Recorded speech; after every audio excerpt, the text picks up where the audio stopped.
It was the first real test today for the new post-Brexit customs arrangements on the first working day since the United Kingdom left the European Union. And despite fears of disruption, traffic seems to have been running relatively smoothly so far, as Victoria Smith reports from Dover.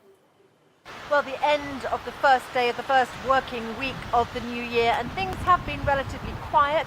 Most vehicles getting through. They've all been stopped for checks to make sure they have the right documentation and the right COVID checks, the negative COVID tests. The CEO of Dover Ports, Doug Bannister, said that it's really important that people coming to the ports should be prepared. We need to make certain that people are ready to trade in the post-Brexit environment, and ensuring that they can file their customs paperwork. And please make certain that you've filled out all the paperwork and ready to go by the time you head off to the port, because that will help to make certain that the trade is continuing to flow for everyone. So what's the government doing to help ease the kind of delays that we saw in the run-up to Christmas? Well, they've created 15 new testing sites at service stations near motorways across the country, 5 new ones just recently announced, and new control areas away from the busy ports as well. Although that is facing some local controversy because some fear that the new lorry site will be built in a conservation area, the Dover White Cliffs area, and near people's homes as well. But certainly the government is fearing perhaps some delays like the ones we've seen before Christmas, and are doing their best to try and make those go away. The message clearly is the clock is ticking, get ready. Well, more testing volumes of traffic are expected in the coming days, but French authorities say they're confident they can manage. Well, Jack Parrock reports from Calais. Here in Calais throughout the day, both here in the ferry port and at the Channel Tunnel, the traffic has been running relatively smoothly. There, in fact, are very few vehicles. You can see behind me, this is where they come through for the ticketing and the processing of the customs.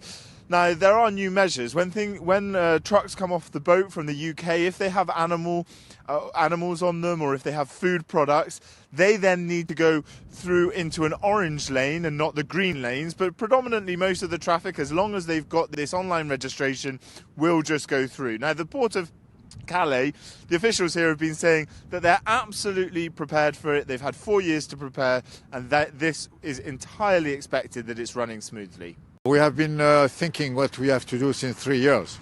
And I will tell you that deal or no deal for us was not an issue, because as long as the UK decided to leave Europe, it becomes a third country. And in that case, there will be customs declarations. And for that, we have been building some offices for people helping hauliers who would not have been doing their e-declaration for the smart border. The question is, though, will this continue when large numbers of lorries and trucks start coming through? After the Christmas period, they expect that more of that will start happening. At the moment, it looks like the hauling companies have just said, we'll avoid sending our trucks through until we know exactly what's going to happen. But as we heard, the port says it's ready for all eventualities.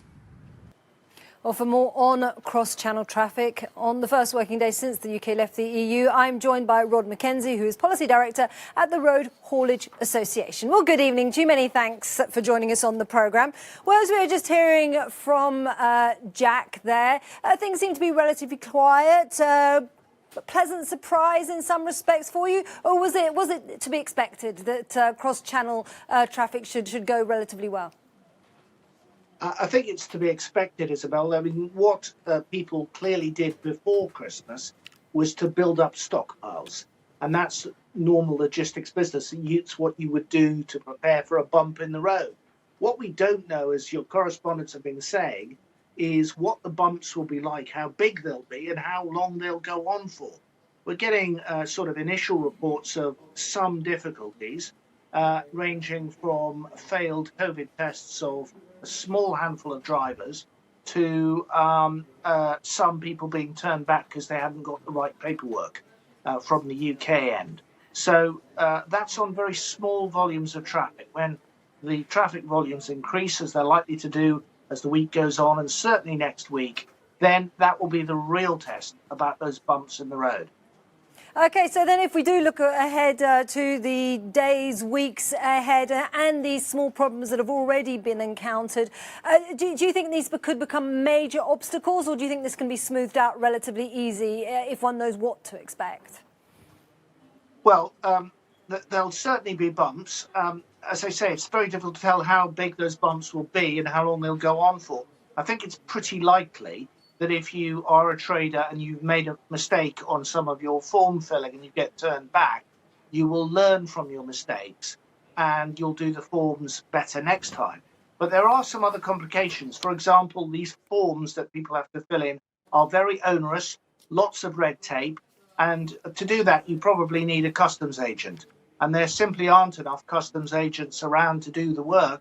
We at the RHA have set up an agency to try and help out.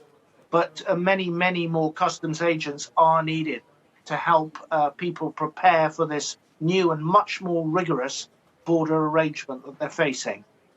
OK, so more help needed. Well, many thanks, Rob McKenzie, for joining us on the programme.